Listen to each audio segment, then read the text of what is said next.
صل على سيدنا ومولانا محمد وعلى سيدنا علي وسيدتنا فاطمة وسيدتنا زينب وسيدنا حسن وسيدنا حسين وعلى آله وصحبه وبارك وسلم وسيدتنا زينب وسيدنا حسن وسيدنا الحمدللہ رب العالمین والصلاة والسلام علی سید الانبیاء والمرسلین اللہم صلی علی سیدنا و مولانا محمد وعلی آلہ واصحابہ وبارک وسلم وصلی علیہ۔ دنیا کے تمام دیکھنے والوں، تمام چاہنے والوں، تمام پیار کرنے والوں اور جہاں جہاں تک میری آواز کو سنا اور مجھے دیکھا جا رہا ہے، جنید اقبال کی جانب سے انتہائی محبت کے ساتھ السلام علیکم۔ ایک بار پھر ناظرین آپ کو پرنور صبح میں صبح نور کے ساتھ میں خوش آمدید کہتا ہوں، اور آئیے بلا توقف حضرت ابو انیس محمد برکت علی علیہ رحمہ کی تالیف اسماء النبی الکریم صلی اللہ علیہ وآلہ وسلم سے رسول اللہ صلی اللہ علیہ وآلہ وسلم کا ایک اسم مبارک، سیدنا ارحم الناس بالعیال صلی اللہ علیہ وآلہ وسلم، ہمارے سردار اپنے اہل و عیال کے ساتھ رحم فرمانے والے، درود و سلام بھیجے اللہ آپ صلی اللہ علیہ وآلہ وسلم، آپ صلی اللہ علیہ وآلہ وسلم کی آل پاک اور صحابہ کرام رضوان اللہ تعالیٰ علیہم اجمعین پر۔ روایت میں آتا ہے ناظرین کہ ام المومنین سیدہ عائشہ صدیقہ رضی اللہ تعالیٰ سے حضور نبی کریم صلی اللہ علیہ وآلہ وسلم کی گھریلو زندگی کے بارے میں پوچھا گیا کہ حضور نبی کریم صلی اللہ علیہ وآلہ وسلم گھر میں کیسے وقت گزارا کرتے تھے، تو آپ صلی اللہ علیہ وآلہ وسلم نے جواب دیا کہ آپ صلی اللہ علیہ وآلہ وسلم یعنی آپ رضی اللہ تعالیٰ عنہ نے جواب دیا کہ آپ صلی اللہ علیہ وآلہ وسلم گھر کے تمام کام کاج میں گھر والوں کا ہاتھ بٹاتے تھے، یہاں تک کہ آپ صلی اللہ علیہ وآلہ وسلم اپنے پاپوش مبارک کی بھی تصحیح فرما لیا کرتے تھے۔ آج ٹیلی ویژن اسکرین کے اس طرف جو لوگ موجود ہیں، میں چاہتا ہوں کہ تمام گھر والے مل بیٹھ کر آج کے پروگرام کو ضرور دیکھیں ناظرین، کیونکہ آج ہم بات کرنے والے ہیں حضور نبی کریم صلی اللہ علیہ وآلہ وسلم کی گھریلو زندگی کے حوالے سے۔ یہ ہماری سعادت ہوگی کہ ہم اس پر ناظرین کلام کریں گے، لیکن اس میں سیکھنے کو بہت کچھ ملے گا۔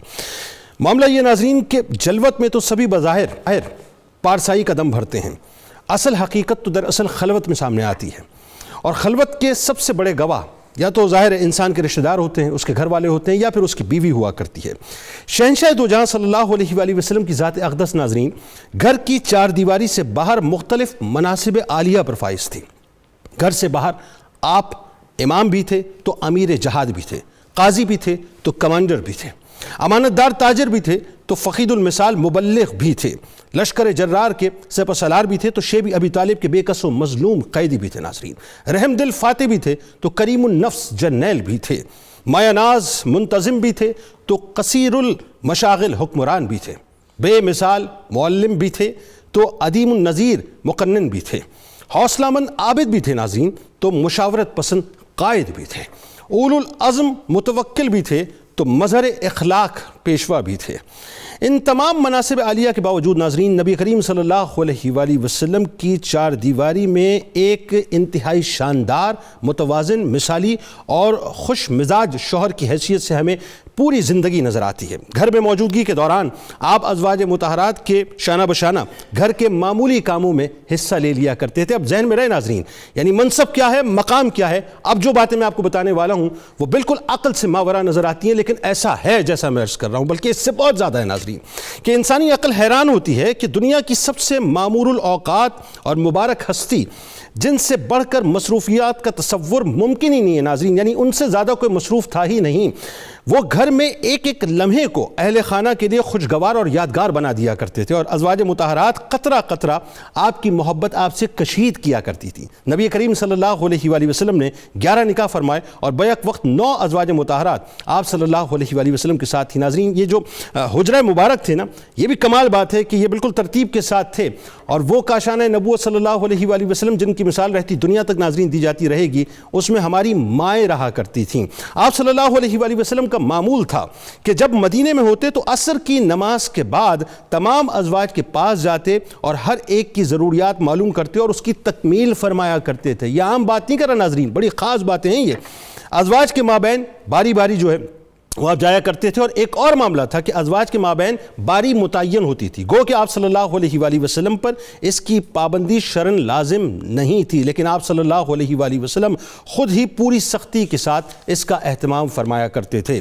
آپ صلی اللہ علیہ وآلہ وسلم کا معمول مبارک تھا کہ گھر میں داخل ہوتے تو آپ صلی اللہ علیہ وآلہ وسلم سب سے پہلے سلام کرتے، اور ایسا انداز ہوتا ناظرین، ایسا انداز ہوتا کہ سونے والے بیدار نہ ہوں، اور جو بیدار ہوں سلام کی آواز کو سن لیں۔ یہ نبی کریم صلی اللہ علیہ وآلہ وسلم کا گھر میں داخل ہونے کا انداز ہوتا تھا۔ اسی طرح سے ناظرین، اگر گھر میں کوئی چھوٹا موٹا کام ہوتا تو آپ خود ہی انجام دے لیا کرتے تھے، یعنی ازواج مطہرات کو زحمت نہیں دیا کرتے تھے۔ حضور نبی کریم صلی اللہ علیہ وآلہ وسلم گھر کے جو کام کرتے ناظرین، ان کا نقشہ میری آپ کی ماں حضرت عائشہ صدیقہ رضی اللہ تعالیٰ عنہ، ہماری آل اولاد ان پر قربان ہو جائے، اس طرح کھینچتی ہیں کہ حضور نبی کریم صلی اللہ علیہ وآلہ وسلم اپنی نالین پاک کو خود مرمت کر لیا کرتے تھے، خود سی لیا کرتے تھے، اور اپنا کپڑا بھی خود سی لیا کرتے تھے۔ حضور نبی کریم صلی اللہ علیہ وآلہ وسلم اسی طرح سے ناظرین دوسری روایات میں آتا ہے کہ اپنے کپڑے صاف کر لیتے تھے، ان کو پیوند لگا لیا کرتے تھے، بکری کا دودھ دھو لیتے تھے، اسی طرح سے اونٹ باندھتے تھے اور اس کے آگے چارہ بھی ڈال دیا کرتے تھے، آٹا بھی خود گون لیا کرتے تھے، اور بازار سے سودا سلف بھی لے آیا کرتے تھے۔ یہ شہنشاہ دو جہاں صلی اللہ علیہ وآلہ وسلم کی بات کر رہا ہوں ناظرین،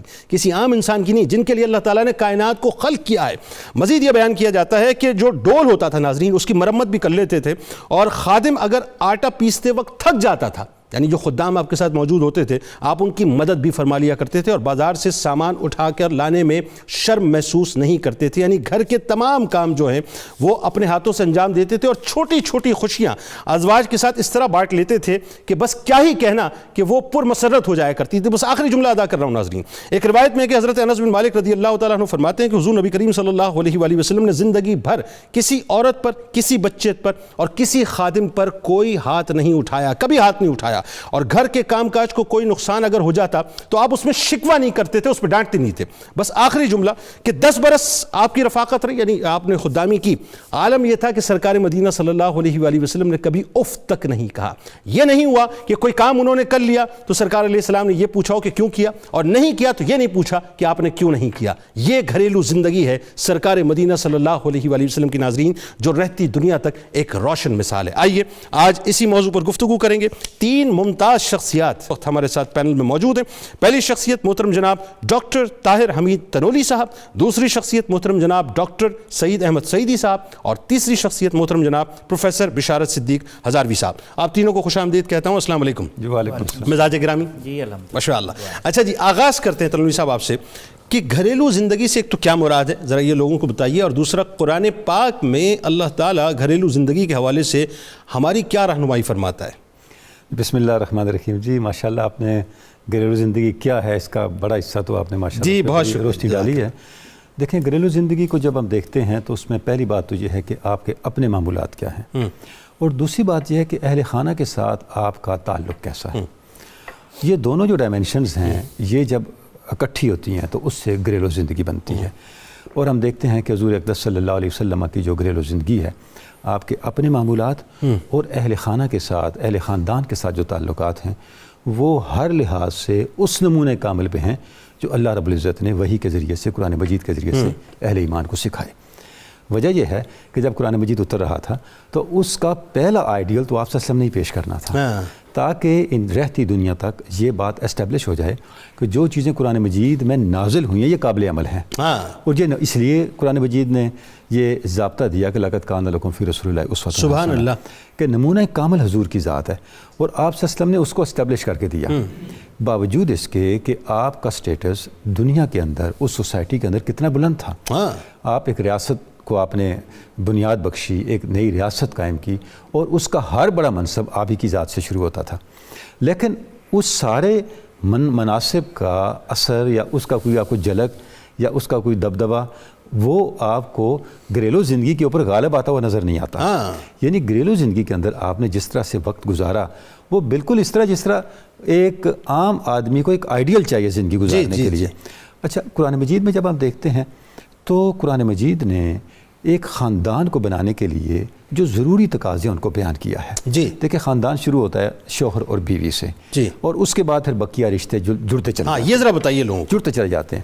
اب قرآن مجید نے جب شوہر اور بیوی کے تعلق کو بیان کیا تو فرمایا ہن لباس لکم وَأَنْتُمْ لباس لہن، ٹھیک ہے، کہ وہ تمہارا لباس ہیں اور تم ان کا لباس ہو۔ اچھا، اب اس کا آیہ مبارکہ میں اگر آپ غور کریں تو یہاں اللہ رب العزت نے دونوں کو خطاب نہیں کیا، عورت اور مرد اور شوہر بیوی کو، بلکہ صرف شوہر کو خطاب کیا۔ جی جی، خطاب مردوں کو ہے، ہن لباس لکم، تمہاری بیویاں تمہارا لباس ہیں۔ ہاں، اب یہ کہنا چاہیے تھا بیویوں کو کہ ہے بیویوں تمہارا لباس تمہارا مرد ہے، جی جی جی، ایسا نہیں کہا۔ وجہ کیا ہے؟ بنیادی ذمہ داری مردوں کو سونپی صحیح، کہ مرد کو چونکہ اللہ رب العزت نے کبھی بنایا، اس کو ذمہ دار بنایا اور قوام بھی بنائے، لہٰذا اس پہ ذمہ داریاں بھی زیادہ ڈالی، ٹھیک ہے، اس کو بوجھ اٹھانے والا بنایا۔ پہلا یہ کہا کہ تمہاری عورتیں تمہارا لباس ہیں۔ اب میں نے اپنے لباس کا خیال خود کرنا ہے، اپنے لباس کو پاک رکھنا، بہتر رکھنا، اب یہ میری ذمہ داری ہے۔ وَأَنْتُمْ لِبَاسٌ لَهُنَّ، تم ان کا لباس ہو۔ اب اس میں جب مردوں کو خطاب کیا تو بتایا تمہیں پتہ ہو چاہیے لباس کرتا کیا ہے۔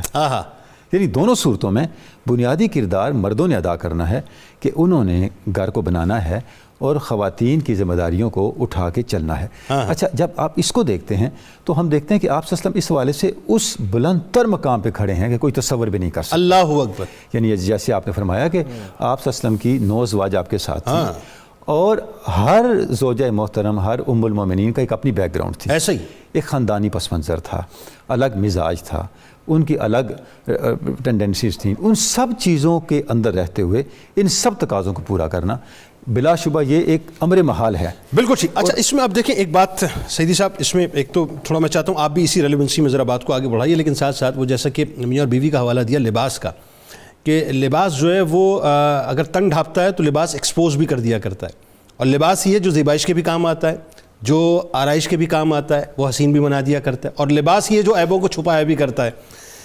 رسول اللہ صلی اللہ علیہ وآلہ وسلم کی حیات طیبہ احادیث مبارکہ کی روشنی میں جو ان کی پوری گھریلو زندگی ہے، خاص طور پہ کیا ہماری رہنمائی کرتی ہوئی نظر آتی ہے، خاص طور پہ جو ان کے ٹپیکل گھریلو معاملات ہیں اس حوالے سے؟ بسم اللہ الرحمن الرحیم، بہت شکریہ۔ نبی رحمت صلی اللہ علیہ وآلہ وسلم اسوہ حسنہ کی حامل شخصیت ہیں، اور حسن کی جتنی جہتیں ہو سکتی ہیں وہ سارے سوتے رسالت مآب صلی اللہ علیہ وسلم کے وجود سے پھوٹتے ہیں۔ ایسے ہی ماشاءاللہ، وہ حسن اخلاق کا ہو، وہ حسن کردار کا ہو، وہ حسن نظم مملکت کا ہو، وہ حسن معاشرت کا ہو، وہ حسن کسی بھی حوالے سے، حسن جس رنگ میں ہوتا ہے، جہاں ہوتا ہے، اہل دل کے لیے سرمایہ بھائی جہاں سبحان ہوتا اللہ، ہے۔ کیا بات۔ تو اس پہلو کو اگر دیکھیں، انسان کی زندگی کے مختلف دائرے ہیں، ان دائروں کی طرف آپ نے اور ڈاکٹر صاحب نے اشارہ کیا، بحیثیت باپ، بحیثیت بیٹا، بحیثیت بھائی، بحیثیت شوہر، بحیثیت سربراہ مملکت، بحیثیت مقنن، یہ سارے دائرے ہیں۔ لیکن کمال یہ ہے کہ ان دائروں میں توازن کس طرح پیدا کیا جائے، یہ نبی رحمت صلی اللہ علیہ وسلم نے کر کے دکھا دیا۔ اور تیسرا جو آپ کی تعلیمات ہیں اس کی کئی جہتیں ہیں۔ ایک تو آپ نے اوورال بیان فرمایا، خیارکم لأہلکم وانا خیرکم لأہلی، تم میں سے بہترین وہ ہے جو تم میں سے اپنی بیویوں کے حق میں بہترین ہے، اور میں تم سب سے بڑھ کر اپنی بیویوں کے حق میں بہترین ہوں، یہ خود ارشاد فرمایا۔ اور خود حضور صلی اللہ علیہ وسلم نے ایک اور بات فرمائی کہ تم میں سے ایمان کے اعتبار سے سب سے زیادہ کامل وہ شخص ہے جس کا اخلاق اچھا ہو۔ سبحان اللہ، پہلے ذکر فرمایا، اس کے متصل بات فرمایا کہ تم میں سے بہترین وہ ہے جو اپنی بیویوں کے حق میں بہترین ہے، یعنی اخلاق کا سب سے پہلا مظاہرہ جو ہے وہ گھر میں کیا جاتا ہے۔ اور ایک پہلو اس میں یہ بھی ہے کہ بیوی کو اللہ تعالیٰ نے کلمہ کن سے بھی پیدا نہیں فرمایا اور مٹی سے بھی تخلیق نہیں فرمایا، بلکہ انسان کے وجود سے نکالا ہے تاکہ انسیت اور موافقت برقرار رہے۔ یہ اسی طرح ہی سلسلہ آگے چل سکتا ہے۔ کیا بات ہے۔ اور رسول رحمت صلی اللہ علیہ وسلم نے اس کی عملی جو شکلیں ہو سکتی تھی ممکنہ وہ سامنے رکھی۔ مثلا رسالت مآب صلی اللہ علیہ وآلہ وسلم نے حضرت عائشہ صدیقہ رضی اللہ عنہا کے حوالے سے، حضرت خدیجۃ الکبریٰ کے حوالے سے، حضرت سودا کے حوالے سے، حضرت ام سلمہ کے حوالے سے، حضرت صفیہ کے حوالے سے چھوٹے چھوٹے معاملات آپ نے گھر کو چلایا، اپنی خواہش پر نہیں چلایا بلکہ گھر والوں کی مشاورت سے چلایا۔ بھائی سبحان اللہ، کیا بات، یہ ایک اور حسن کا پہلو ہے، اور یہ بڑی اہم بات ہے، بڑا اہم بات ہے۔ آپ نے اپنے عہدے کا اور منصب کا گھر پر روب نہیں ڈالا جس طرح عام طور پر لوگ روب ڈالتے ہیں اور گھر بگڑ جاتا ہے۔ آپ بالکل گھر کے فرد کی حیثیت سے رہے۔ مثلا ایک دفعہ آپ تشریف فرما تھے، حضرت سودا کہ گھر حضرت عائشہ صدیقہ رضی اللہ عنہا کوئی میٹھی چیز حلوہ پکا کر لے جی جی بڑا کمال واقعہ ہے. حضرت سودا کو یہ ناگوار گزرا تو حضرت عائشہ صدیقہ رضی اللہ عنہا نے محبت میں وہ حلوہ جو ہے ان کے چہرے پر ملا. تو رسول اللہ صلی اللہ علیہ وسلم نے جب یہ دیکھا تو حضرت سودا کو کہا، جب انہوں نے شکوہ کیا تو کہا کہ تم بھی یہ کر لو، اور آپ ساتھ مسکرا بھی رہے تھے، فرما رہے تھے عائشہ تاوان تو دینا ہوگا. کیا بات ہے. اچھا یہ میرا خیال ہے رہتی دنیا تک جو امت کی جتنی بھی ظاہر بیٹیاں آئیں گی اور آپس میں سوکنے بنیں گی، ان کے لیے مثال ہے کہ محبتیں رکھنا تو ایسی رکھنا. اور پھر اس کی ایک سب سے بڑی مثال، جب ام المومنین سیدہ عائشہ صدیقہ رضی اللہ عنہا کے اوپر کچھ منافقین نے انگلی اٹھائی جی جی جی جی تو آپ صلی اللہ علیہ وسلم نے حضرت زینب سے پوچھا. حالانکہ جاہ و منصب میں بھی، مقام میں بھی، برابری میں بھی وہ ایک مقام کے اوپر تھی، اور اس کے باوجود جب ان سے پوچھا گیا، یہ موافقت تھی سوکنوں کی، یہ محبت تھی کہ انہوں نے کہا جی میں نے کبھی خیر کے علاوہ ان کے بارے میں کوئی بات دیکھا ہی نہیں، کچھ دیکھا ہی نہیں، کچھ سنا ہی نہیں ہے. اور اسی طرح حضرت عائشہ صدیقہ رضی اللہ عنہ کے علاوہ ہم دیکھیں حضرت خدیجۃ الکبریٰ، 25 سال جن کے ساتھ آپ نے اپنی مبارک زندگی کے گزارے، وہ زندگی کے دوران بھی مثالی تھے اور ان کو بعد میں بھی یاد رکھا.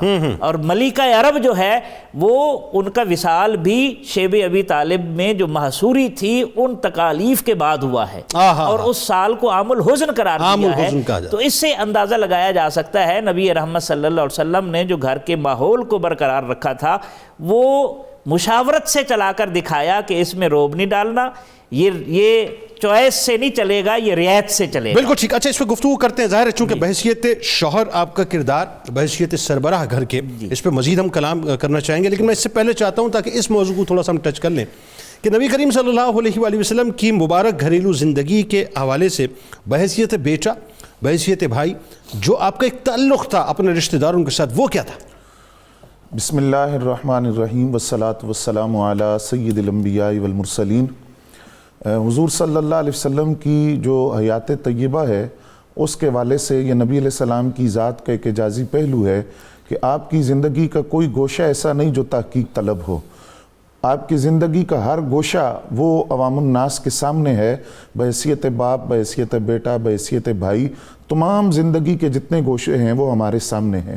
پھر دوسری بنیادی بات یہ ہے کہ نبی اکرم صلی اللہ علیہ وسلم نے اگر امت کو کسی کام کا حکم دیا تو حضور صلی اللہ علیہ وسلم کا اپنا عمل اس سے کئی گنا بڑھ کر تھا. بھائی کے ساتھ محبت کا حکم دیا تو اپنا عمل کئی گنا بڑھ کر تھا. بیٹے کی صورت میں فرما برداری کا حکم دیا تو اپنا عمل اس سے کئی گنا بڑھ کر تھا. بحیثیت بیٹا جب ہم آپ کی ذات کو دیکھتے ہیں تو بات ہم شروع کرتے ہیں قبیلہ بنی سعد سے، جہاں حضرت حلیمہ سعدیہ رضی اللہ تعالیٰ عنہا کے ہاں حضور صلی اللہ علیہ وسلم نے کچھ عرصہ گزارا. پھر اس کے بعد مقام ابوا پر آ جاتے ہیں تو مقام ابوا پر آپ دیکھیے کہ حضرت آمنہ طیبہ طاہرہ رضی اللہ تعالیٰ عنہا کے ساتھ جب نبی علیہ السلام کی عمر بعض روایات کے مطابق 5 سال اور بعض روایات کے مطابق 6 سال عمر تھی، اس مقام ابوا پر جب آپ مدینہ طیبہ سے واپس مکہ آ رہے تھے تو حضرت آمنہ طیبہ طاہرہ رضی اللہ تعالیٰ عنہا کا سر مبارک حضور کی گود میں تھا اور وہ دنیا سے رخصت ہو رہی تھی. ایک نزا کی کیفیت تھی.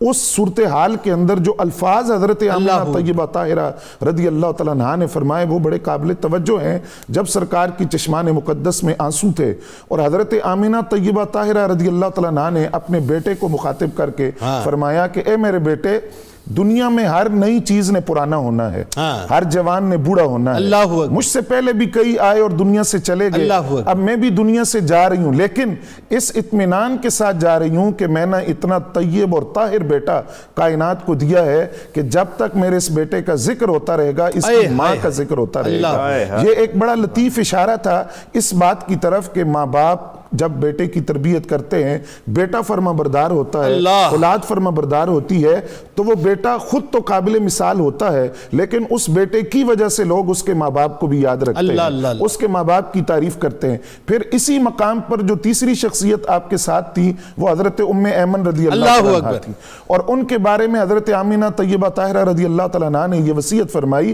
کہ تم میرے بیٹے کا اس طرح خیال رکھنا جس طرح سگی ماں اپنے بیٹے کا خیال رکھتی ہے. اور ایسا ہی ہوا. جی بالکل ایسا. اور جب حضرت ام ایمن رضی اللہ تعالیٰ عنہ آتی تو حضور صلی اللہ علیہ وسلم اٹھ کر کھڑے ہوتے اور فرماتے امی بعد امی, یہ میری ماں کے بعد میری ماں ہے. اور پھر سرکار دو عالم صلی اللہ علیہ وسلم ان کی زیارت کے لیے ان کے گھر جاتے اور ان سے ملاقات کے لیے تشریف لے جاتے, اور ایک محبت کا رشتہ قائم رہا. اور اسی طریقے کو پھر بعد میں آنے والے حضرت سیدنا صدیق اکبر, فاروق اعظم رضی اللہ تعالیٰ عنہما حضور کی سنت سمجھ کر حضرت ام ایمن کی زیارت کے لیے. ایک ذرا سی اضافت خطا کلام کے ساتھ کہ وہ اگر آپ اجازت دیں تو میں تو اس میں ایک پہلو اور دیکھتا ہوں کہ چونکہ آپ حبشہ سے تعلق رکھتی تھیں تو میرے سرکار علیہ السلام نے رہتی دنیا تک جو وہ ریسزم اور ریشیل جو ڈسکریمنیشن ہے اس کو بھی جو ہے تہس نہس کر کے رکھ دیا, ان کا ادب کر کے ان کے مقام کو جو دنیا کو بتا کے. دیکھیے جنید صاحب, وہ تو جب کعبے کی چھت پر حضرت بلال حبشی رضی اللہ تعالیٰ عنہ کو کھڑا کیا گیا اور صہیب رومی کے آنے پر جب سرکار خود اٹھ کر کھڑے ہوئے اور حضرت سلمان فارسی رضی اللہ تعالیٰ عنہ کے بارے میں فرمایا کہ یہ میرے اہل بیت سے ہیں, تو وہ بالکل جو ایک قوم کا اور وطن کا نسل کا فرق تھا وہ مٹا دیا. تو بحیثیت بیٹا حضرت ام ایمن رضی اللہ تعالیٰ عنہ کا وہ ادب جو آپ نے کیا, پھر آپ دیکھیے مقام جیرانہ حضرت حلیمہ سعدیہ رضی اللہ تعالیٰ عنہ آتی ہیں تو حضور اپنے کندھوں سے چادر اتار کر زمین پر بچھا دیتے ہیں, ان کو اس چادر پر. یہ غزوہ حنین کا واقعہ ہے جی بالکل, ہے نا, بالکل اسی وقت ہوا نا یہ سارا, بلکہ وہ جو آپ کے جو قیدی تھے آپ کے قبیلے کے ان کو بھی چھوڑا گیا تھا. بالکل جی جی. اور وہ جب تشریف لائیں تو چادر بچھائی گئی, پھر کھجوروں کا تحفہ آیا اور حضرت بلال حبشی رضی اللہ تعالیٰ عنہ سے فرمایا کہ گوشت بھی ان کو دو, کھجوریں بھی دو, تحائف دے کر رخصت کیا. ابھی تک صحابہ کرام کو تعارف نہیں تھا کہ یہ کون ہے, تو پھر انہوں نے سوال کیا کہ حضور یہ خاتون کون تھی جن کے لیے اس چادر اقدس کو زمین پر بچھایا گیا؟ تو آپ نے فرمایا یہ میری رضائی ماں تھی, اور اگر میری حقیقی ماں بھی موجود ہوتی تو میں تمہیں بتاتا کہ ماں کے احترام اور ادب کس طرح کیا جاتا. سبحان اللہ. جی اچھا, اس میں اب تنولی صاحب ایک بات ہی بتائیے کہ حضور نبی کریم صلی اللہ علیہ وآلہ وسلم ظاہر بحیثیت بیٹا بحیثیت بھائی, آپ کا جو اپنے چچزاد بھائیوں کے ساتھ تعلق تھا وہ بھی ظاہر سردست گفتگو کہیں نہ کہیں آئی جائے گی انشاءاللہ, لیکن بحیثیت شوہر اور گھر کے سربراہ کے جو آپ کا اسوہ حسنہ ہے, اس پہ تھوڑا ہم ڈیٹیل گفتگو کرتے ہیں کیونکہ آج موجودہ دور میں بہت ضرورت ہے ان باتوں کو انہینس کرنے کی. جی بلا شبہ جی. دیکھیں اس میں سب سے جو بڑی بنیادی بات ہے جس طرف آپ نے اشارہ کیا بطور سربراہ کے اور بطور شوہر کے, سب سے بنیادی بات یہ ہے کہ آپ دیکھیں کہ آپ کی جو خاندگی زندگی ہے, آپ کی جو گھریلو زندگی ہے, اس میں ایک عجیب معجزانہ اعتدال اور توازن ہے. حالانکہ آپ سے بڑھ کے مصروفیات کس کی ہونی ہیں, آئے ہائے, آپ سے بڑھ کے ذمہ داریاں کس کی ہونی ہیں. ایسا ہی ہے, مدینہ کی اسٹیٹ جو ہے قائم ہو رہی تھی. بالکل. اچھا, اب صحابہ کرام کی پرسیپشن یہ تھی کہ ذات رسالت مآب ہیں تو جب گھر میں ہوتے ہوں گے تو ہر وقت عبادت میں ہوتے ہوں گے, ہر وقت ذکر اذکار میں ہوتے ہوں گے. اب 3 صحابہ نے آپس میں ایک عہد کر لیا. ایک نے کہا جی کہ میں تو ساری زندگی شادی نہیں کروں گا, دوسرے نے کہا کہ میں تو ساری زندگی سوؤں گا نہیں, اور تیسرے نے یہ کہا کہ میں تو روزہ کے بغیر کوئی دن نہیں گزاروں گا. اچھا, جب اگلے دن وہ تینوں آپ صلی اللہ علیہ وسلم کی بارگاہ میں حاضر ہوئے تو آپ نے فرمایا ابھی آپ نے رات کو کن باتوں پہ حلف لیا؟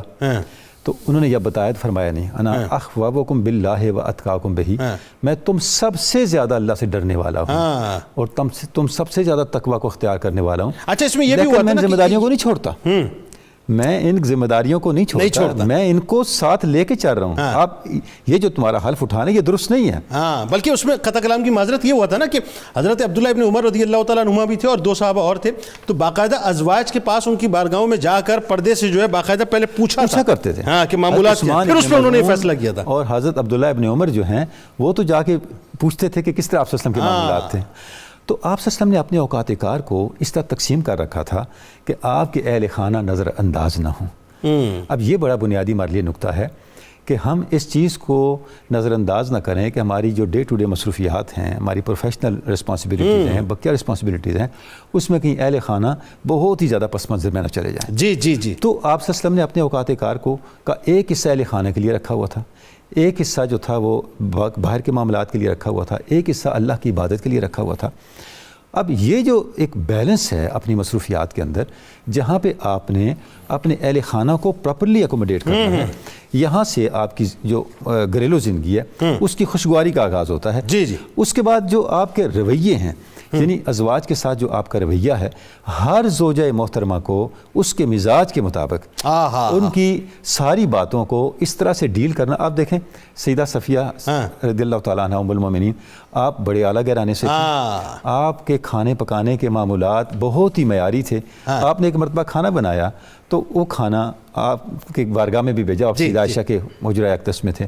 جب وہ آیا تو سیدہ عائشہ نے جب دیکھا کہ آپ سے یہاں تشریف فرمایا اور کھانا وہاں سے آیا ہے, تو آپ نے جیسے ہاتھ اٹھایا تو وہ کھانا گر گیا، وہ پیالہ بھی ٹوٹ گیا، آپ نے اپنے دست اقدس سے کھانا اٹھایا، پیالے کو ٹوٹے اکٹھا ہوئے کیا پیالے کو جمع کیا اور فرمایا کہ عائشہ تمہیں اس کا تاوان دینا پڑے گا۔ تاوان۔ اچھا یہ وہی بات ہے نا، دیکھیے یہ کتنی میٹھے آقا کی مثالیں ہیں سبحان اللہ، کہ مٹھاس سے اتنا میٹھا کر دیا آپ نے گھر اس پہ کو غصے کا اظہار نہیں دنیا فرمایا، تک گھروں کی زندگی کے اندر جو ہے مٹھاس گھول دی۔ یعنی آپ اب ہمیں بتا کیا رہے ہیں کہ جو انسان کی اپنی نفسیات ہے ہاں، آپ اس کو بلڈوز نہ کرو، بلڈوز نہ کرو، بلکہ مٹھاس سے اس کا جو ہے وہ اس کو پیش نظر رکھ کے واہ واہ واہ، اپنے معاملات کو آگے واہ۔ چلاؤ۔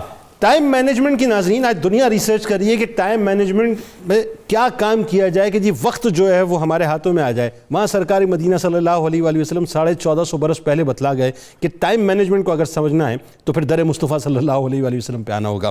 ہمارے ساتھ صاحب آپ رہیے، ہم چلتے ہیں درود پاک کا نذرانہ اور عشق محمدی صلی اللہ علیہ وآلہ وسلم کا ترانہ سننے، اور جب واپس لوٹوں گا ناظرین تو مولا کائنات مولا علی کرم اللہ وجہ الکریم اور سیدہ کائنات بی بی فاطمہ الزہرا سلام اللہ علیہا کے نکاح کے بعد سرکار علیہ السلام نے ان کو ایک نصیحت فرمائی تھی گھریلو زندگی کے حوالے سے، وہ انشاءاللہ آپ کو بتاؤں گا۔ ملاقات کرتے ہیں آپ سے اس مختصر صفحے کے بعد۔ اللهم صل على سيدنا ومولانا محمد وعلى سيدنا علي وسيدتنا فاطمة وسيدتنا زينب وسيدنا حسن وسيدنا حسين وعلى آله وصحبه وبارك وسلم وبارك۔ اللهم صل على سيدنا ومولانا محمد وعلى سيدنا علي وسيدتنا فاطمة وسيدتنا زينب وسيدنا حسن وسيدنا حسين وعلى آله وصحبه وبارك وسلم حسن وسيدنا حسين وعلى آله وصحبه۔ خوش آمدید خواتین و حضرات، ایک بہت ہی قیمتی اور روشن اور کمال مثال ناظرین میں آپ کے سامنے پیش کرنے جا رہا ہوں، اور ظاہر ہے وہ مثال کسی عام شخص کی نہیں ہے بلکہ وہ مثال مولا کائنات مولا علی کرم اللہ وجہ الکریم اور سیدہ کائنات بی بی فاطمہ الزہرا سلام اللہ علیہا کی ہے۔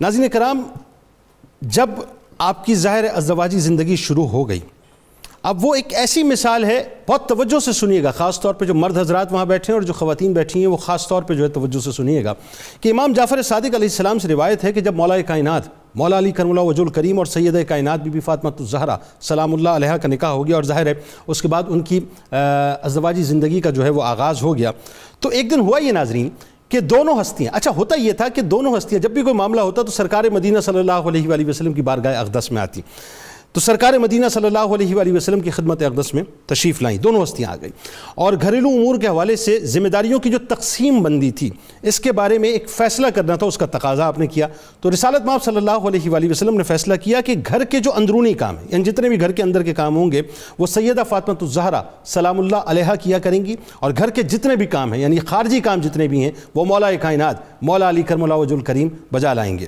جناب فاطمہ الزہرا سلام اللہ علیہا فرماتی ہیں کہ اس فیصلے سے مجھے جو خوشی ہوئی اسے خدا کے سوا اور کوئی نہیں جانتا، یعنی گھر کے کام کی سربراہی ناظرین اس سے مراد یہ ہے کہ عورت کرے گی اور باہر کے امور مرد دیکھے گا، یہ عورت کی نفاست اور نزاکت کے عین مطابق ہے۔ اللہ کے نبی صلی اللہ علیہ وآلہ وسلم نے حضرت علی رضی اللہ تعالیٰ عنہ کو مخاطب کرتے ہوئے فرمایا کہ تم میں سے کوئی مرد گھر میں اپنی خاتون کی مدد کرے تو اس کو اس کے بدن پر موجود ہر بال کی نسبت 1 سال کی عبادت کا ثواب ملے گا، اور آگے فرمایا کہ اے علی رضی اللہ تعالیٰ عنہ، گھریلو خدمت کی 1 گھڑی 1000 سال کی عبادت سے بہتر ہے۔ گھر کا کام کرنا، خاتون خانہ کی مدد کرنا اس قدر ثواب کا حامل ہے کہ اسے 1000 سال کی عبادت سے افضل قرار دیا جا رہا ہے۔ آئیے جناب بات کو وہیں سے کنٹینیو کرتے ہیں، اور ڈاکٹر سعید صاحب اب یہ بتائیے کہ رسول کریم صلی اللہ علیہ وآلہ وسلم کا اسوہ ہمیں جو ایک باپ کی حیثیت سے آپ کی گھریلو زندگی نظر آتی ہے، اس حوالے سے کلام فرمائیے۔ جی بلا شبہ یہ اہم سوال ہے۔ باپ کی حیثیت گھر کے سربراہ کی ہوتی ہے، اور حدیث پاک میں اس کی مثال دی گئی ہے، کلکم رائن، تم میں سے ہر ایک نگہبان ہے۔ تو جو چرواہا ہوتا تھا، جو چرواہا اپنے ریوڑ کو لے کر جاتا ہے، اس کی دو ذمہ داریاں ہوتی ہیں۔ ایک ذمہ داری ہوتی ہے کہ اچھی خوراک ان کے لیے جہاں موجود ہو، پانی موجود ہو، موسمی احوال کے حوالے سے ان کو بچا کر رکھے۔ دوسرا، اگر بھیڑیا حملہ آور ہو تو اس سے اس ریوڑ کی وہ حفاظت کرے۔ اسی طرح گھر کے سربراہ کی ذمہ داری ہے کہ جو گھر کی ضروریات ہیں، بیسک نیڈز ہیں، وہ بھی پوری کرے، اور شر اور شیطان کے جو حملے ہو سکتے ہیں ان سے بھی اپنی نسل کو محفوظ رکھے۔ اور نبی کریم صلی اللہ علیہ وسلم کو خود اللہ تعالیٰ نے جو قرآن اتارا ہے اس میں حضور علیہ السلام کے ذریعے سے ہمیں پیغام دیا، اور وہ پیغام کیا ہے؟ یا ایھا الذین آمنوا قوا انفسکم واہلیکم نارا، اللہ اے ایمان والو اپنے آپ کو بھی اور اپنے گھر والوں کو بھی دوزخ کی آگ سے بچاؤ۔ اللہ۔ اچھا، پھر حضور علیہ السلام نے یہ بھی حکم دیا کہ صلوا فی بیوتکم ولا تجعلوها قبورا، کہ اپنے گھر کے اندر نماز پڑھا کرو، انہیں قبروں میں تبدیل نہ کرو۔ اللہ۔ تو اس سے بھی یہ فائدہ ہوتا ہے، جو شر کے حملے ہو سکتے ہیں وہ ممکنہ طور پر دور ہو جاتے ہیں۔ اللہ۔ تو بحیثیت والد ہم دیکھتے ہیں کہ جہاں آپ نے اپنے گھر میں اس نیکی کے ماحول کو پروان چڑھایا اور عملی طور پر ایک اسوہ ہمارے سامنے دیا، وہاں اولاد سے محبت کے حوالے سے دیکھیں، مثلا 3-4 جہتیں اس کی کر لیں۔ حضرت سیدہ فاطمہ الزہرا سلام اللہ علیہا سے حضور کی محبت، اور یہ فرمانا کہ فاطمہ میرے جگر کا ٹکڑا۔ اللہ اللہ۔ اس دور میں جب بیٹیوں کو زندہ درگور کیا جاتا، بالکل ٹھیک، اور یہ بات بڑی مایوس سمجھی جاتی تھی کہ بیٹیوں کا جو پیار کیا جائے، ان کو لفظ دیا جائے۔ بالکل۔ اور پھر بیٹیوں سے بڑھ کر نواسیوں سے حضرت زینب کی بیٹی، اللہ اکبر، حضرت امامہ رضی اللہ عنہ، حضرت امامہ، مطلب حضور سجدے میں، اور حضور سجدہ طویل فرما رہے ہیں۔ اس سے آپ اندازہ لگا سکتے ہیں، اور ہم دیکھ سکتے ہیں کہ بیٹیوں سے محبت کیا ہوتی ہے، اور بیٹیوں کی آگے اولاد سے محبت کیا ہوتی ہے۔ یعنی اولاد اور اولاد کی اولادوں سے، اولاد کی اولاد سے کیا محبت ہوتی ہے، یہ نیچرل رشتے ہیں۔ سبحان اللہ، سبحان اللہ۔ اسی طرح ہم دیکھتے ہیں حضور علیہ السلام جب جاتے تھے باہر تو سب سے آخر میں حضرت فاطمہ سے ملتے تھے، سبحان اللہ۔ جب واپس آتے تھے تو سب سے پہلے ان سے ملتے تھے، سبحان اللہ، سلام اللہ علیہ۔ آپ یہ محبت کا انداز ہے۔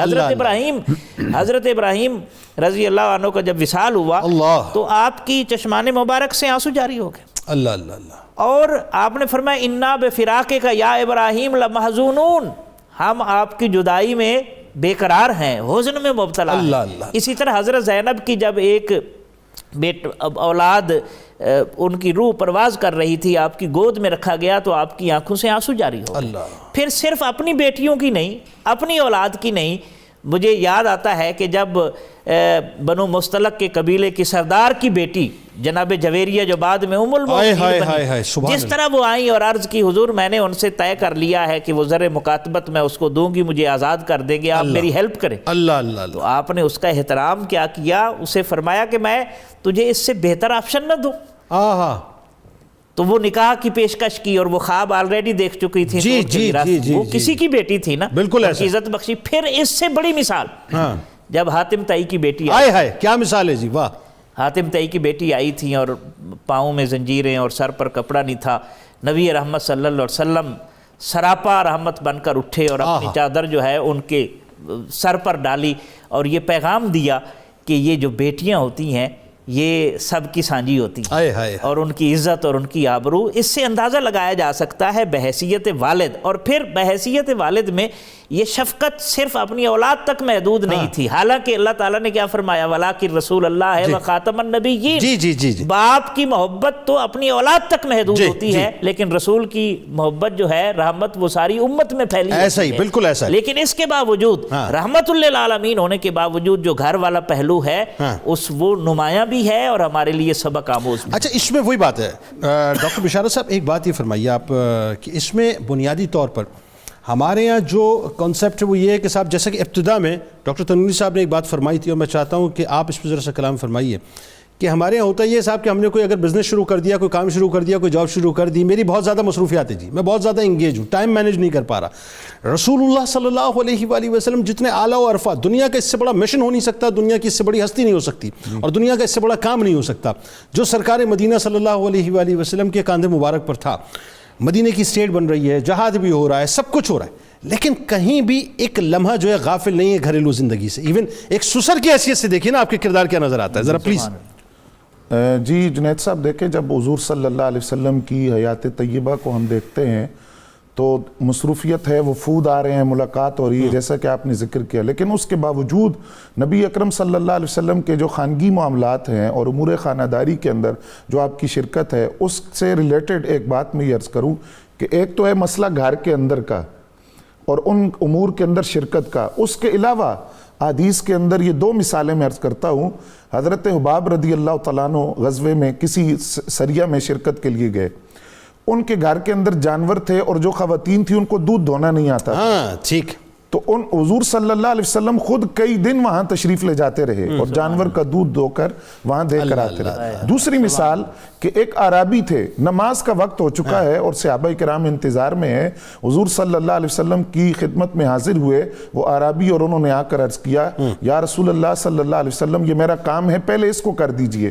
تو آپ ساتھ تشریف لے گئے اور اس کام کو کرنے کے بعد پھر آپ واپس تشریف لائے. جی میں اگر اس بات کو عصر حاضر کے ساتھ اگر جوڑوں آج تو اگر کوئی شخص امور خانہ داری میں شرکت کرتا ہے تو جو الفاظ اس کے لیے ہمارے ہاں استعمال کیے جاتے ہیں اور جن القابات سے نوازا جاتا ہے اس میں بنیادی بات ہمیں یہ یاد رکھنی چاہیے کہ ہم اس کا تمسخر نہیں اڑا رہے، ہم سنت رسول کا تمسخر اور مذاق بے شک بے شک بے شک. نبی علیہ السلام کا جو اسوہ اور طریقہ ہے آپ دیکھیے کہ حضور صلی اللہ علیہ وسلم کا ازواج مطہرات کے ساتھ جو تعلق ہے، حضرت صفیہ رضی اللہ تعالیٰ عنہا چونکہ ایک بڑے سردار کی بیٹی تھی لیکن نبی اکرم صلی اللہ علیہ وسلم نے تمام ازواج مطہرات کی طرح کس طرح ان کا خیال رکھا کہ ایک مرتبہ جب وہ سواری پر بیٹھنے لگی تو نبی علیہ السلام نے اپنا گھٹنا آگے کیا، اس پر پاؤں رکھ کر وہ سواری پر بیٹھ. اللہ. تو یہ ایک تصویر دکھائی کہ گھر کے اندر جو ماحول ہے بحیثیت شوہر نبی علیہ السلام کا یہ کردار ہے. اور جب بحیثیت جی بلکہ اس میں سیدہ عائشہ والی بھی حوالہ دے دینا رضی اللہ تعالیٰ عنہ کہ آپ تو ان کے ساتھ دوڑ بھی لگاتے تھے. بالکل بتا دیجیے نا لوگوں کو تاکہ لوگوں کو پتہ چلے کیا تھا. عید کے موقع پر جب کوئی حبشی نوجوان مسجد نبوی کے باہر وہ ایک کھیل پیش کر رہے تھے تو حضرت عائشہ صدیقہ رضی اللہ تعالیٰ عنہ نے اس کو دیکھنا چاہا تو نبی علیہ السلام کے کندھے مبارک پر اپنی تھوڑی کو رکھ کر وہ جتنی دیر دیکھتی رہی حضور صلی اللہ علیہ وسلم اس مقام پر کھڑے رہے. اللہ اکبر. اور پھر حضور صلی اللہ علیہ وسلم بار بار ان سے پوچھتے رہے کہ عائشہ بس. تو بعد میں انہوں نے عرض کیا حضور میں رکی اس لیے رہی اور کافی دیر اس لیے دیکھتی رہی کہ آپ مجھ سے کتنی محبت فرماتے ہیں. پھر آپ یہ دیکھیے خود حضرت عائشہ صدیقہ رضی اللہ تعالیٰ عنہ فرماتی ہیں کہ بعد اوقات ازواج مطہرات کے پاس جب حضور تشریف لاتے تو ہم جس طرح گھروں میں ہوتا ہے کہ کوئی ماضی کے واقعات شروع ہو جاتے ہیں تو ماضی کے قصے شروع ہو جاتے اور حضور بڑی توجہ سے سنتے اور پھر خود اس میں شریک بھی ہوتے اور خود بھی وہ واقعات سناتے اور ماضی کے ان واقعات کی طرف اشارہ کرتے. تو یہ جو گھر کا ماحول تھا اس میں ایک آخری بات اسی حوالے سے عرض کروں، حضرت عائشہ صدیقہ رضی اللہ تعالیٰ عنہ فرماتے ہیں کہ جب حضور ہمارے درمیان تشریف فرما ہوتے خانگی معاملات کے اندر تو وہ جو اولو العزم نبی کی ایک حیثیت اور جو مقام و مرتبہ ہے اس سے ہٹ کر ایک ذات نظر آتی، لیکن جب دین کا معاملہ آتا تو پھر وہی حیثیت دوبارہ ہمیں نظر آتی، لیکن اس میں بھی تربیت کا پہلو تھا، جھڑک اور غصہ ناپسندی. بالکل ٹھیک. اچھا اس میں یہ بات تو طے ہو گئی جبکہ وہ وہی بات ہے کہ میں ذرا سا اسی بات کو تھوڑا سا ریلیونٹ کر کے آج کی حوالے سے بات کرنا چاہ رہا ہوں کہ سیدہ عائشہ صدیقہ رضی اللہ تعالیٰ عنہ کے ساتھ رسول کریم صلی اللہ علیہ وسلم نے دوڑ لگائی. ایک مرتبہ سیدہ عائشہ صدیقہ جو ہے جیت گئیں، اس کے بعد سرکار علیہ السلام نے پھر دوڑ لگائی، پھر آپ جیت گئے. کیا مطلب ایک مان اور محبت اور امت کو سمجھانے کے لیے کہ اپنی بیویوں کے ساتھ یہ سلوک رکھو. سرکار نے فرمایا کہ عائشہ وہ اس وقت کا بدلہ تھا. ہمارے یہاں آج جو صورتحال ہے ڈاکٹر صاحب یہ بتائیے آپ کہ ہم تو صاحب بہت ہی کر و فر میں رہتے ہیں، گھر کے اندر اولادیں بھی سہم رہی ہوتی ہیں، بیویاں بھی سہم رہی ہوتی ہیں، گھر والے بھی سہم رہے ہوتے ہیں، پھر وہ جو ایک نیٹنگ ہوتی ہے خاندان کی جس انداز سے اس کا بھی ہمارے پاس وقت نہیں ہے. لیکن سرکار علیہ السلام کی حیات طیبہ اتنے بڑے بڑے مشن کرنے کے بعد جو ہے یہ کام بھی ہو رہے ہیں ساتھ ساتھ اور بدرجہ اولا بہترین ہو رہے ہیں. جی ہاں بالکل جی، یہی تو آپ سسٹم کا اسوہ ہے جو ہمارے لیے نمونہ کامل ہے کہ آپ نے جس انداز سے جس محبت کے ساتھ اور جس انس کے ساتھ خاندان اپنی خانگی زندگی کا نمونہ ہمارے سامنے پیش کیا. آپ نے سیدہ عائشہ سے فرمایا عائشہ مجھے پتہ ہوتا ہے کہ تم کب مجھ سے ناراض ہوتی ہو اور کب مجھ سے خوش ہوتی ہو. کیا خوبصورت. تو سیدہ عائشہ نے فرمایا یا رسول اللہ وہ کیسے؟ اب یہ ایک ایسا واقعہ ہے جس سے پتہ چلتا ہے کہ آپ صلی اللہ علیہ وسلم کا کتنا محبت کا رویہ تھا اور ازواج کے دل میں آپ صلی اللہ علیہ وسلم کے لیے کیا محبت، احترام اور عظمت تھی. تو سیدہ عائشہ نے پوچھا یا رسول اللہ آپ کو کیسے پتہ چلتا ہے؟ آپ نے فرمایا جب تم خوش ہو تو تم کہتی ہو رب محمد کی قسم، اللہ اکبر، اور جب تمہارا دل خوش نہ ہو تو تم کہتی ہو رب ابراہیم کی قسم. اچھا اب سیدہ عائشہ نے کیا جواب دیا؟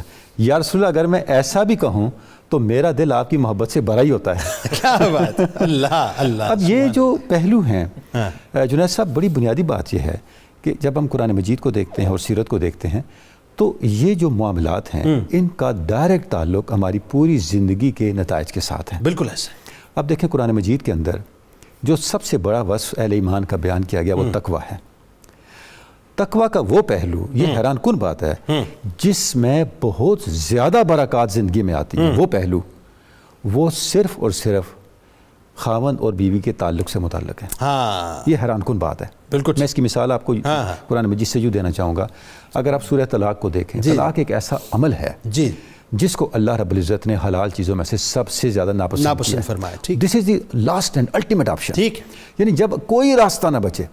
لیکن قرآن مجید ہمیں یہ بتاتا ہے کہ اس میں بھی آپ اگر تقویٰ کو اختیار کریں تو آپ کو 3 اجروں سے نوازا جائے گا. اللہ اکبر. پہلا، اور وہ ایسے اجر ہیں جو آپ کو کسی دوسرے عمل میں نظر نہیں آتے. پہلا اجر یہ ہے من یتق اللہ یجعل لہ مخرجا ویرزقہ من حیث لا یحتسب. ٹھیک. جو شوہر اور بیوی کے معاملات میں تقویٰ اختیار کرتا ہے اللہ اس کے لیے مشکلات سے نکلنے کا راستہ نکالتا ہے اور اس کو رزق وہاں سے دیتا ہے جہاں سے توقع نہیں کی جا سکتی. اللہ اکبر. دوسری بات ومن یتق اللہ یجعل لہ من امرہ یسرا.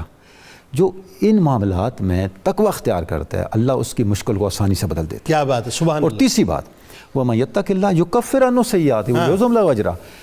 اللہ اس کے تمام گناہوں سے دور کر دیتا ہے. اللہ اکبر، سبحان اللہ. اور اس کے اجر بڑھا دیتا ہے. سبحان. حضور یہ دیکھیں جب یہاں پہ اس کا اتنا اجر ہے تو خانگی زندگی کو بہتر انداز سے چلانے کا کتنا اجر ہوگا. کیا بات. اچھا اس میں ڈاکٹر صحیح صاحب ایک بات یہ بتائیے کہ ہمارے یہاں گھریلو زندگی میں ظاہر بہت ساری خرابیاں پائی جاتی ہیں. میں چاہتا ہوں ذرا ان کا ایک سیدھا مختصراً تذکرہ کر قرآن اور سنت کی روشنی میں ذرا اپنے سننے والوں کو بتائیے صاحب کہ رسول اللہ صلی اللہ علیہ وآلہ وسلم کی میٹھی مدنی گھریلو زندگی کو دیکھو، اپنی زندگیوں میں بہت کچھ شامل کر لو تو بہت کچھ یہاں بھی مل جائے گا وہاں بھی مل جائے گا. بلا شبہ. دیکھیں اس میں جو ذمہ داری، بیوی کی ذمہ داری اور مرد کی ذمہ داری ہے. مثلاً سب سے زیادہ جو لڑائی ہوتی ہے عام طور پر وہ ہوتی ہے جب میکے کے حوالے سے عورت کو تانا دیا جائے. جی جی. نبی رحمت صلی اللہ علیہ وسلم نے اس سے منع فرمایا، بلکہ بیوی کے والدین کو مرد کے والدین اور مرد کے والدین کو بیوی کے والدین قرار دیا. جی جی جی. ٹھیک ہے. یہ ایک پہلو جو ہے اگر ہم اس کو سامنے رکھیں ہمارے کچھ 70% مسائل جو ہے سوسائٹی کے حل ہو جائیں گے. اللہ. اور پھر دوسرا یہ کہ بیوی کو چاہیے، بیوی کی ذمہ داری ہے کہ وہ شوہر کے گھر کی اور اس کی اولاد کی نگہبان ہے. ٹھیک ہے. اس کے بارے میں سوال پوچھا جائے گا. جب بیوی اس ذمہ داری کو بخوبی نبھائے گی اور اس کی توجہ اپنے گھر کے اوپر ہوگی تو معاملات اور زیادہ بہتری کی طرف جائے گی. اور پھر جس طرح میں چاہتا ہوں کہ میری بیوی میرے سامنے اچھی بن کر رہے، صاف ستھری رہے، اسی طرح مرد کی بھی ذمہ داری ہے کہ وہ بھی صاف ستھرا بن کر. بہت اچھی بات. مثلا حضرت عبداللہ ابن عباس رضی اللہ عنہما کا ایک بڑا خوبصورت واقعہ ہے. آپ ہمیشہ اپنے آپ کو مینٹین رکھتے تھے، صاف ستھرے رہتے تھے، اور کسی نے پوچھا یہ آپ اتنا بن سنور کر رہتے ہیں؟ کہنے لگے کہ جس طرح عورتوں کو مرد کے لیے بن سنور کر رہنے کا حکم ہے، اللہ تعالیٰ نے یہ بھی تو فرمایا وَلِلرِّجَالِ عَلَيْهِنَّ دَرَجَةٌ کہ مردوں کو جو عورتوں پر درجہ حاصل ہے تو ہمیں اپنے آپ کو زیادہ صاف ستھرا رہنا. کیا اچھی بات ہے، کیا اچھی بات. اس سے اندازہ لگا سکتے ہیں یہ رئیس المفسرین ہے جناب. کیا اچھی بات. اور رسول اللہ صلی اللہ علیہ وسلم کی تربیت یافتہ ہیں. پھر اس گھریلو زندگی کے حوالے سے ہم دیکھیں تو رسول اللہ صلی اللہ علیہ وسلم نے رشتوں کی حفاظت بھی کی ہے، رشتوں کو نبھایا بھی ہے اور اس کی تلقین بھی کی ہے. سل من قطع کا، جو تجھ سے تعلق توڑتا ہے اس سے تعلق جوڑ. وآتے من حرم کا، جو تجھے محروم کرتا ہے اس کو عطا کر. اچھا ولا تسے من اساء الیک، اور جو تیرے ساتھ برائی کرتا ہے اس کا بدلہ برائی سے نہ دے. 3 چیزیں حکم دی. اور پھر ان رشتوں کو دیکھیں، حضرت علی المرتضیٰ کے ایمان لانے پر جو خوشی ہوئی، ان کی جو تربیت کی، یہ بھی رشتہ ہے. حضرت عبداللہ ابن عباس کی جو تربیت کی. تو اس لیے ہمارے اوپر لازم ہے کہ اس گھریلو زندگی کے دائرے کو جو رسالت مآب صلی اللہ علیہ وسلم سے نور کا چشمہ پھوٹ رہا ہے ہم اپنے گھر کے اندر لے کر آئیں تاکہ آسانیاں آ جائیں. اچھا اس میں پروفیسر صاحب یہ بتائیے آپ، جیسے کیونکہ ہم بہت ہی اب سمجھ لیجئے کہ وائنڈ اپ کی طرف جا رہے ہیں، خوشگوار گھریلو زندگی میں ایک معاملہ ہوتا ہے باہمی حسن سلوک کا، باہمی ایثار کا، گیو اپ کرنے کا. آج ہمارے یہاں شاید مجھے ایسا لگتا ہے کہ ہم گیو اپ کرنے کو تیار نہیں ہیں. ایثار کرنے کو تیار نہیں ہے. ہم یہ کہتے ہیں صاحب کہ جو ہم کہہ رہے ہیں وہ صحیح ہے, مائٹ از رائٹ والی پالیسی ہے. اب لوگوں کو ذرا یہ بتائیے صاحب کہ آپ ایک ہی وقت میں اگر مثال کے طور پہ بیٹی ہیں, پھر ایک ہی وقت میں آپ ماں بھی ہوتی ہیں, پھر آپ کہیں بہو بھی ہوتی ہیں, کہیں آپ ساس بھی ہوتی ہیں, آپ کے مختلف کیریکٹرز ہوتے ہیں. مرد کا بھی یہی معاملہ ہے, پھر آپ سسر بھی ہو جاتے ہیں, آپ ساس بھی ہو, تو ان کیریکٹرز کو نبھانا بھی ہے اور گھر کو چلانا بھی ہے. اس کے لیے کیا کرنا چاہیے؟ جنید بھائی, اس میں حکیم لقمان کا ایک قول ہے اور وہ فرماتے ہیں کہ میں طویل تجربے کے بعد اس نتیجے پر پہنچا ہوں کہ یہ جو مسائل ہیں ان کا حل, ان کی جو دوا ہے اس بیماری کی, وہ محبت اور عزت ہے. واہ. تم کسی کو محبت اور عزت دو تو یقیناً وہ بھی تمہیں محبت اور عزت دے گا. واہ. سوال پوچھنے والے نے پوچھا کہ اگر اس دوا سے افاقہ نہ ہو تو پھر کیا کریں؟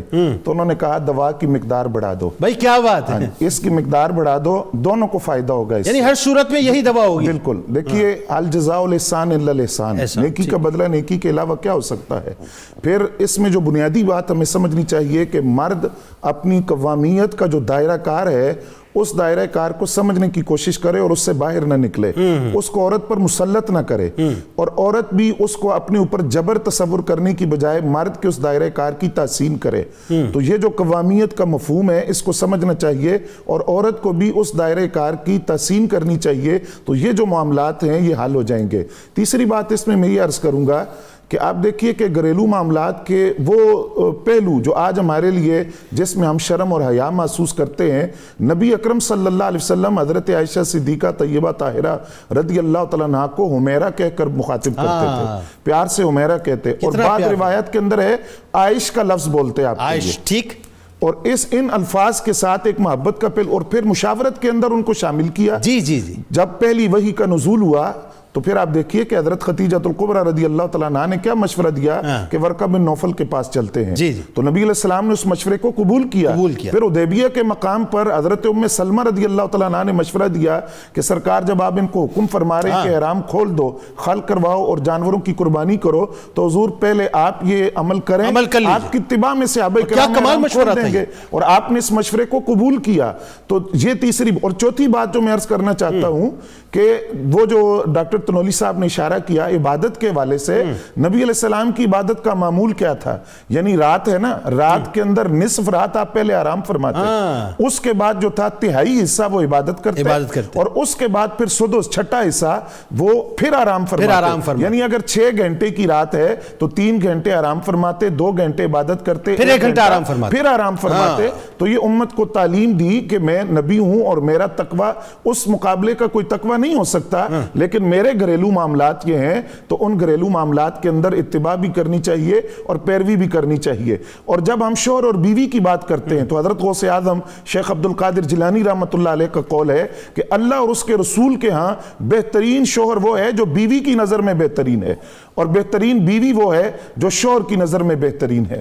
تو یہ ایک اصول اور قاعدہ دیا کہ گھریلو معاملات, خانگی معاملات کی کوئی کتنی بڑی شخصیت کیوں نہ ہو, باہر گھر سے باہر اس کے معاملات کے اندر تصنع اور بناوٹ ہو سکتا ہے, لیکن جیسے ہی وہ گھر میں داخل ہوگا وہ بے تکلف ہو جائے گا. ایک اور چیز جو اس میں پروفیسر صاحب جس کو میں چاہتا ہوں تھوڑا سا آپ انہینس کیجئے کہ موجودہ دور میں جو میل ڈومیننٹ سوسائٹیز کا اور میل ڈومیننسی کا جو نعرہ لگتا ہے کہ جی مطلب جہاں اسلام ہے وہاں پر میل ڈومیننسی اور میل ڈومیننٹ سوسائٹیز ہیں, رسول اللہ صلی اللہ علیہ وآلہ وسلم نے تو ازواج مطہرات کے سے جو تعلق رکھا ہے اس میں تو کہیں میل ڈومیننسی کا تصور ہی نہیں ہے, مشاورت بھی شامل رکھتے تھے. جی بالکل. جی جنید صاحب, جتنی گفتگو ہوئی اس سے یہ بات بالکل واضح ہو جاتی ہے کہ ازواج مطہرات کو نبی علیہ السلام نے کیا حیثیت دی, مشاورت میں شریک رکھا, ان کی باتوں کو سنا, اور طویل واقعات وہ اگر عرض کرتی ہیں تو ان کو سنا. تو سب سے بنیادی بات یہ ہے کہ وہ جو قوامیت ہے اس کو مرد بھی اپنا ایک تسلط نہ سمجھے اور عورت بھی اس کو جبر نہ سمجھے. تو یہ جو ہمارے خانگی معاملات ہیں یہ بڑے بہترین طریقے سے حل ہو سکتے ہیں. اس حوالے سے ایک اور بات ہے بڑی دلچسپ, اگر جنت ماں کے قدموں میں رکھی ہے, باپ کو جنت کا دروازہ قرار دیا, سبحان اللہ, یہ توازن ہے. سبحان اللہ. ایسا نہیں ہے کہ مطلب ایک کو اور وسطی دروازہ, اور دوسرا یہ کہ میاں بیوی کو زوج کا لفظ استعمال کیا قرآن پاک نے. زوج کا معنی جوڑا ہے, اور ہر جوڑے میں سے ہر فرد کی اپنی ذمہ داری ہے. جی بالکل, اور جنت سے بطور جوڑا اتارا ہے. جی بالکل. تو ان چیزوں کو اگر ہم پیش نظر رکھیں تو کافی سارے معاملات. بالکل ٹھیک. آپ تینوں احباب کا بہت بہت شکریہ, آپ لوگ تشریف لائے. ناظرین کرام, آئیے اب بلا توقف آپ کو لیے چلتے ہیں کتاب الشفا کی جانب، اور آج آپ کو بتاتے ہیں اہل و عیال کی حفاظت کا عمل، بہت ہی کمال عمل ہے، اس کو ذرا نوٹ کر لیجئے۔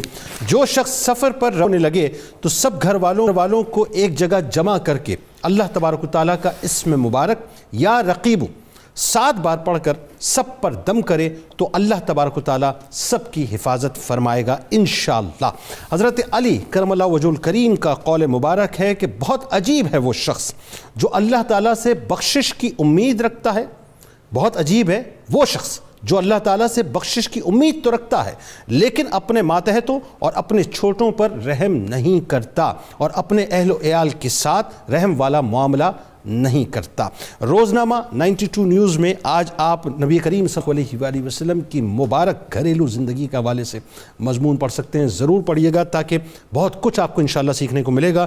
ٹویٹر پر اگر ابھی تک آپ نے ہمیں فالو نہیں کیا تو فالو کر لیجئے، فیس بک پیج پر اگر ابھی تک آپ نے ہمیں لائک نہیں کیا تو لائک کر لیجئے، اور یوٹیوب چینل کو اگر ابھی تک آپ نے سبسکرائب نہیں کیا اور بیل آئیکن کو اگر آپ نے کلک نہیں کیا تو ضرور کر لیجئے۔ آئیے جناب، اس نعرے کا وقت ہے، ہمارے جید اسکالرز بھی موجود ہیں اور مجھے یقین ہے کہ دنیا بھر میں آپ بھی ہمیں سن رہے ہیں۔ اس نعرے کا وقت ہے جسے میں 2 قومی نظریہ کہتا ہوں صاحب، جس کے بارے میں یہ کہتا ہوں کہ یہ نعرہ اگر نہ ہوتا تو یقیناً پاکستان نہیں ہوتا، یہ نعرہ ہے تو پاکستان ہے، اور اسی نعرے کی وجہ سے انشاءاللہ وہ جو عشق کی شدت اور عشق کی حدت ہے پاکستان کے ساتھ وہ ہمیشہ قائم رہے گی۔ اللہ تعالیٰ پاکستان کے چپے چپے اور پاکستان کے محافظین کی ہر دم ہر لمحہ حفاظت فرمائے۔ یہ مل کے نعرہ لگاتے ہیں، پاکستان کا مطلب کیا؟ لا الہ الا اللہ محمد رسول اللہ صلی اللہ علیہ وآلہ وسلم۔ اس دعا، اس امید، اس یقین کے ساتھ اجازت دیں کہ لا یؤمن احدکم حتی اکون احب الیہ من والدہ وولدہ والناس اجمعین۔ اس دعا، اس امید، اس یقین کے ساتھ کہ اللہ تعالیٰ آپ کا، ہمارا، ہم سب کا حامی و ناصر ہو۔ اللہ حافظ۔ اللهم صل على سيدنا ومولانا محمد وعلى سيدنا علي وسيدتنا فاطمة وسيدتنا زينب وسيدنا حسن وسيدنا حسين